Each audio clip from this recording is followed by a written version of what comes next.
Mas na igreja, você já fez uma crítica. Sim. O que você viu de errado lá dentro da igreja que te levou a fazer uma crítica ao que, teoricamente, eles seguem? Na verdade, tudo que eu faço de uma forma muito intensa. De uma forma muito transparente. E eu falo, pô, eu sou uma pessoa natural, sou uma pessoa transparente, eu não sou uma pessoa com máscara. E depois você não vê seriedade e sinceridade em muitas pessoas. Aí que eu comecei a enxergar, tem coisas que você não quer ver. Você está vendo, mas você não quer aceitar, essa é a questão. Você está vendo, mas fala, não, existe oportunidade, a pessoa vai mudar, as coisas vão melhorar, as coisas não é bem isso. Eu esperei, mas não aconteceu, aí eu falei, não, chega. Então, e as pessoas não podem fazer as outras pessoas idiotas. Porque se você está em cima de um púlpito, as pessoas estão ali acreditando nas suas palavras. As pessoas, se você está ali em cima, é porque alguém acima de você lhe reconheceu e sabe que você tem potencial para estar ali em cima e ministrar a palavra, que isso é algo muito sério. Com certeza. Hoje eu sou professor, eu sei a seriedade, a dádiva, né? Primeiro eu tive o dom e o talento para depois ter a formação acadêmica para isso. Primeiro eu tive a vocação e o chamado. Onde eu falo, tem muita diferença entre você é pastor chamado ou chamado pastor. Tem diferença aí entre o pastor chamado e o chamado pastor. O pastor chamado é o vocacionado. Chamado pastor é o que tem título. Então é igual professor. Você é um professor chamado ou um chamado professor. Tem muita diferença. Então a vocação, quando eu tive a vocação de ser ministro, de ser um professor, eu consegui enxergar as deficiências de outros. Mesmo aqueles tendo vocação poderia ajudar na deficiência, pode ser uma deficiência teológica, ok, agora tinha aqueles que não tinham vocação nenhuma e estavam lá só para arrancar o couro das pessoas, só para ludibriar a mente das pessoas. E isso é uma das coisas que eu conversava com o meu pastor. Eu falei, e era um pastor de verdade.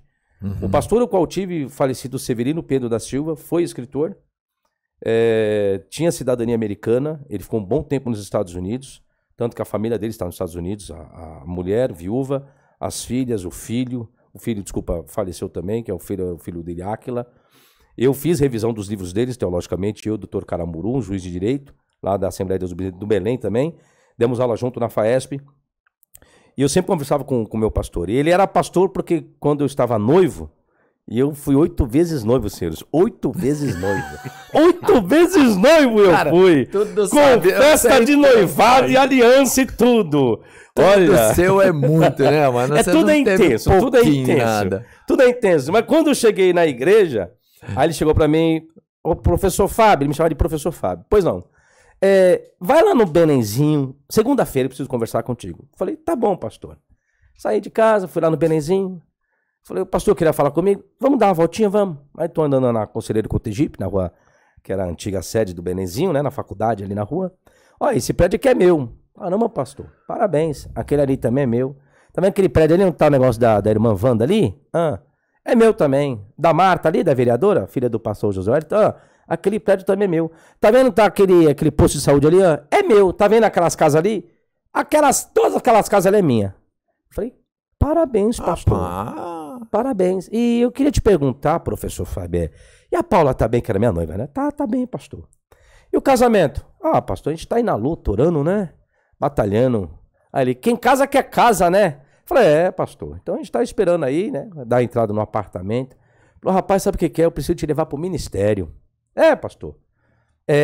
Só que tem que ser casado. Pastor, então vai demorar, não. Fala o seguinte, escolhe. Escolhe o quê, pastor? Escolhe uma casa pra você.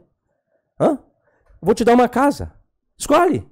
Tem essa, aquela e aquela lá. Pode escolher. É sua. Você vai casar, não vai pagar aluguel não. A casa é sua. Vou te dar de presente do seu casamento. E é bom que você já está aqui na rua da sede.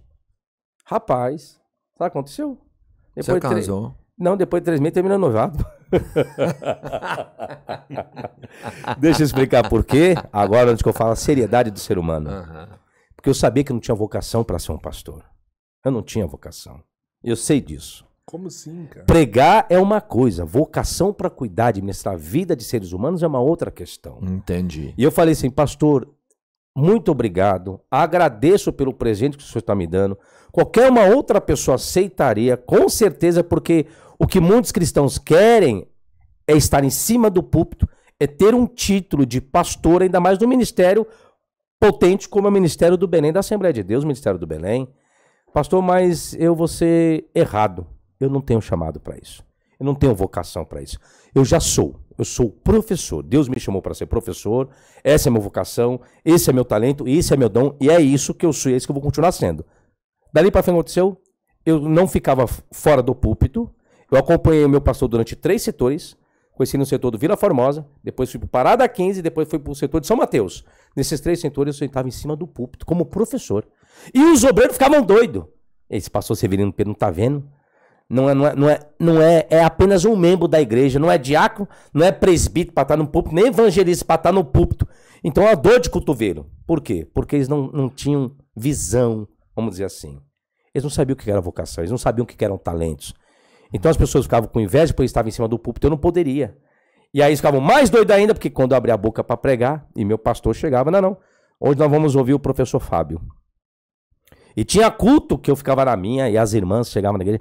E aí, professor, vai pregar hoje? Eu falei, não, quem manda é o pastor, né? E ele não me avisava com antecedência. Meu pastor era assim. Ele chegava, vou imitar a voz dele. Professor Fábio. Oi, pastor. A espada tá afiada, rapaz? Tá afiada a espada, tá? Oi, pastor. Sempre tá afiada, né, pastor? Rapaz, tu traz uma palavrinha pra nós? Traz a palavrinha, traz. Quando ele falava a palavrinha, que eu entendi que era saudação. Rapaz, um dia eu fui e dei uma saudação e entreguei o microfone nele. Mas parou por quê, rapaz? O pastor falou uma palavrinha. Não, rapaz, não é palavrinha não, rapaz, é pra pregar. Falei, pastor, agora já foi. Próxima vez o senhor não fala palavrinha não, o senhor fala, traz a mensagem que eu trago. Eu dei uma saudação. Então, eu conheci alguém que verdadeiramente foi um pastor. Muito amor, muito amor. Eu tive por ele, foi recíproco isso. E depois entrou um outro que não era um pastor, era um empresário. E eu vi o sofrimento. Já estava vendo lá na frente. Eu falei, não vou participar disso, que eu me conheço. Eu sou uma pessoa sanguínea. Eu não sou uma pessoa fleumática. Eu sou uma pessoa colérica e sanguínea. Isso sou eu. Falei, eu não vou aguentar, não tenho um papa na língua. E aí eu vou fazer muitas pessoas passar vergonha. E eu não vou fazer isso. Aí eu falei, sabe uma coisa? Chega. Acabou o meu momento. E eu comecei a ter dificuldade na FAESP. Quando eu lancei esse livro, eu fui fazer um programa de televisão. E o programa de televisão, justamente, o reitor chegou para mim e falou, professor Fábio, fiquei sabendo que o senhor foi no programa de televisão e falou que Satanás não existe? Eu falei, não, pastor. O senhor assistiu o programa? Não. Eu não falei que Satanás não existe. Eu falei que Ezequiel 28 não descreve a queda de Satanás. Vai fazer o seguinte, amanhã eu trago o DVD pro senhor do que foi. Levei o DVD. Até então o livro ainda estava na editora. Levei o DVD para ele, tá aqui. O senhor assiste aí e vê se foi isso que eu ensinei. Hoje é diferente, né? Hoje estou fazendo uma série sobre isso. Satanás existe ou não? Ainda não cheguei à conclusão, né? Do Antigo Testamento, sim. Agora estou no Novo. Então foi isso que me fez sair dentro da igreja evangélica, porque eu vi que eu não estava tendo mais espaço dentro das instituições, fora a FAESP, eu dei aula em outras faculdades, mantenedoras também, igrejas evangélicas. E a última que eu dei aula foi em Diadema, esqueci o nome agora, mas eu dei na FLAM. Dei aula junto com o Júlio Sabatiero, dei aula junto com o Elias Binja, foi Elias Binja que me apresentou a FLAM. Lá eu conheci a FLAM, Faculdade Latino-Americana no Arujá, era o internato. E aí eu não tive espaço porque eu comecei a ensinar de uma forma neutra, dentro da neutralidade, que é a área da exegese, não entra na área de fé e crença, por mais que eu tenha a minha, que isso é o que choca muitas pessoas. Eu não vou ensinar algo para agradar o seu coração nem o seu, pode esquecer isso. Se for para agradar a fé, não vou agradar a fé de ninguém. E muito menos o contrário. Também não sou ateu. O Antônio Miranda, que esteve aqui, ele sabe como que eu sou. Eu já tive uns 2 pega, 3 pega ao vivo no canal dele lá. Sério? Já. Uns 3 pega. Aí o professor fala, não, discorda de banco. Discordo, tá errado. Como assim tá errado? Vamos pros fundamentos, Miranda. É aqui, pá, isso aqui, mano. Miranda, você faz o que você quiser. Não é tchau, filho. Eu sou assim. Eu não agrado ninguém. Dentro da minha profissão, não estou para agradar ninguém. E a minha vocação faz isso. Por isso que eu não quis ser um pastor. Sim. Eu ia ser um pastor para agradar quem? O meu pastor. Eu falei, pastor, eu não tenho que agradar o senhor. É top. Uma casa, quem é que não queria? Dado. Um ministério, money. Hoje é para mim estar com um campo enorme. Talvez um campo no interior de São Paulo. Cuidando de um campo no interior de São Paulo. Sim.